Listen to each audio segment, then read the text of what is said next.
आज मुंबईच्या गल्लीबोळात गणपती आहे, पण त्याची सुरुवात इथून झाली होती.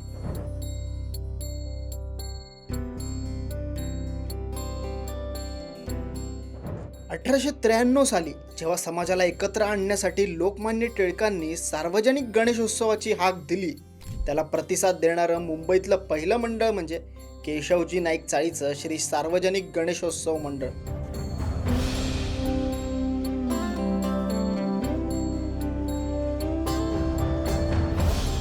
गेले 132 वर्ष, आता यावर्षी 133 वर्ष, जरी आमची वर्ष जरी वाढली तरी आमची गणरायाची जी साईज आहे, मूर्तीची जी आहे, ती त्याच्यामध्ये काय वाढ झालेली नाही आहे. कारण बेसिकली ज्या प्रेरणेने किंवा ज्या ध्येयासाठी टिळकांनी जो उत्सव सुरू केला होता ते आम्ही प्रत्यक्ष पाळण्याचा प्रयत्न करत होतो. आतापर्यंत आम्ही मॅनेज केलेलं आहे.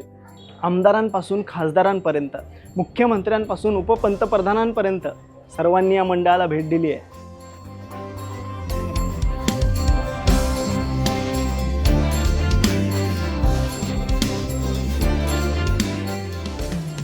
अगदी क्रिकेटचा देवही या मंडळात बाप्पाच्या दर्शनासाठी येतो. 133 वर्षांच्या परंपरेचा इतिहास असणारं हे मंडळ स्वातंत्र्य चळवळीचाही एक भाग होतं. अमेरिकेतून जे पहिलं पिस्तूल आलं पुस्तकात ते पण आपल्या चाळीमध्ये झालेलं आहे. हा मोठा इतिहास आहे त्यामध्ये. कारण तेव्हा आपला भारत स्वातंत्र्यामध्ये होता. आणि ह्या कोणतं पुस्तक? पुस्तकातलं जे पिस्तूल पाठवलं होतं ना सावरकरांनी, ओके ओके, हा, ते इथे पहिलं पुस्तक आपल्या चाळीमध्ये आलेलं आहे.